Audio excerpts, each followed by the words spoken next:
Welcome back to the channel, Final Salary Pension subscribers. My name's Dominic James Murray, CEO and founder here at Cameron James. Okay, so today we're going to be diving into an article that I was featured in for the Financial Times entitled DIY Retirement Savers Blocked from Transferring Final Salary Pensions. This was released on the 5th of May 2022 and is quite a topical conversation at the moment. So first of all, what do we mean by DIY?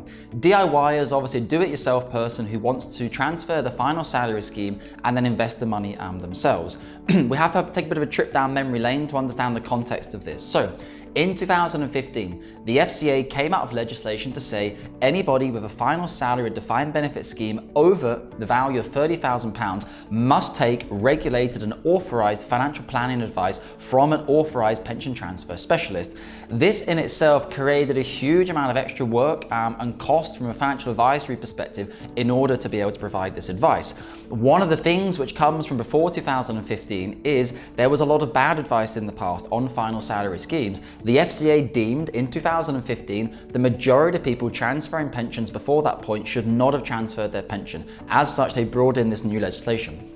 What this has meant is there's certain individuals who have claimed at a later point to say, I should not have transferred my final salary scheme. I would now like to sue the financial advisor or the financial advisory firm who gave me that advice because now my pension pot's gone down. I didn't know what I was doing. I didn't understand what happened. The paperwork wasn't clear enough. I want recourse and I want my money back, or whatever it is. We live in a bit of an ambulance chasing environment in the modern era. So what this means as companies is we have to pay insurance premiums every year, or professional indemnity insurance is more technically known as in the industry, to ensure that if an event ever like this ever happens, it's obviously not going to sink the company because the insurance company will obviously step in to obviously understand what had happened and potentially pay out if some type of misadvice had been given. Providing misadvice on final salary pension schemes now is almost impossible. It's such a highly regulated and strict process that we have in terms of our final salary reports. However, the insurers are still looking at what happened in the past, and they're going to base their premiums, price their premiums as high as they can based on the information and evidence they have of times they've had to pay out when there was bad advice back in the day. So this brings us on to conversation now, and as you read through the article, you will understand there's a lot of providers that simply won't work with a client if you want to do all the management yourself and you effectively want to have no oversight or ongoing management of the pension. So for example, St James's Place in the UK, yes, they will transfer your pension for you as outlined in the article, but there will be a 6% exit penalty if you wish to leave in year one. Having a 6% exit penalty from a UK financial advisory firm working on FCA license is not so common, but St James's Place are obviously protecting themselves by saying, we're not going to go and do 6 to 9 months worth of work, complete this pension transfer for you to then transfer out on day one. That's not their business model, and they don't want to conduct clients with that type of business. That's absolutely fair enough for them to say that. Whether or not you agree with 6% exit penalty is up to you, but they're within their right to do that. So where it becomes complicated is for clients who potentially might have education in the background. Maybe they worked in finance for 30 years. In the article, you can see the gentleman there who has £3 million in other assets and he wants to transfer, I think it was a 900k DB scheme. For him, he's obviously saying, well, I've got all the expertise to manage it myself. I don't want to work with an advisory firm. Why pay circa 1% ongoing per annum when I could do it myself? I could save myself money, which is absolutely fair enough.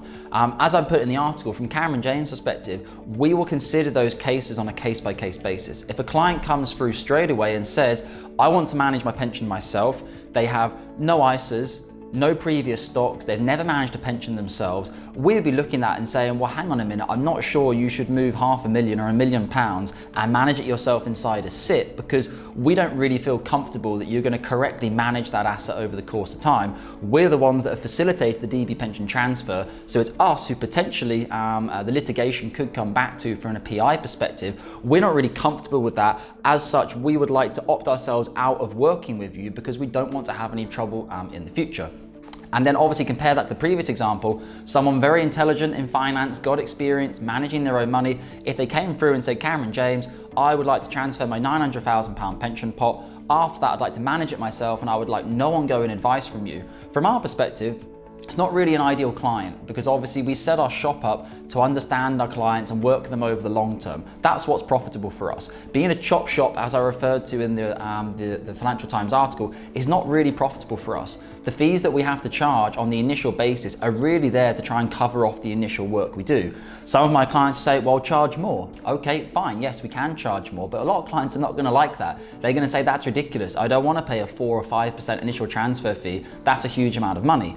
However, for clients, they've not done a final salary pension transfer before. Normally, if they're transferring a 900k scheme, it's unlikely they've already transferred a 900k scheme. If they had, they would know just how much hard work goes into getting the pension transfer done, how complicated it is dealing with the seeding schemes, and it can go on for anywhere up to 6 months in terms of an advice process. That at any point in our company probably involves around 14 to 15 different people in different departments to get that transfer done. With everyone's salaries and wages and whatnot, you can start to understand how the hours on a pension transfer build up and ultimately why it is so expensive to get a pension transfer done with a high quality level of service. So I guess what I can say from this, if you want to have a conversation, if you want to be very upfront and say, Dominic, I don't want you to manage it ongoing, but I would like you to consider my initial transfer. We will not say we cannot work with you. However, it will be on a case-by-case basis. You will need to show evidence that quite clearly you have experience of managing money and you feel comfortable in doing so. So case-by-case basis, feel free to get in touch. You can book yourself below for our Calendly link and to be booked into our diary, and you'll receive a due diligence email before the appointment.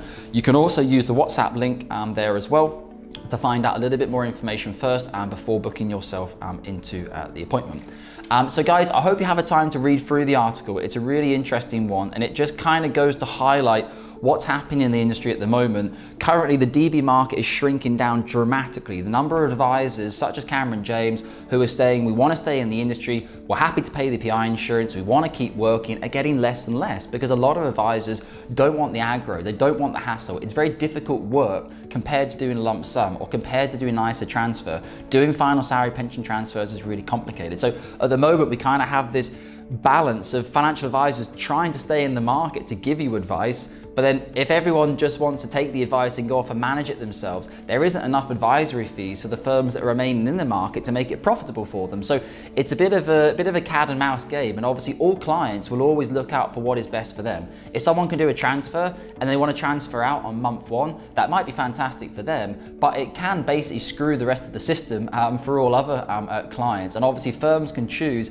who they will and who they won't work with. So I look forward to your comments below. If you're one of the people who thinks the system is ridiculous, financial advisors have control, and you should never even have to take advice in the first place, it's your pension, please let me know below. If you transferred your pension, you've really valued ongoing financial advice, it stopped you from selling down during periods of crisis, and your financial advisor has made you good money, please also let us know in the comment section below. I look forward to responding to them, and as always, take care of your final salary schemes, and I look forward to speaking with you on our next video. Thank you.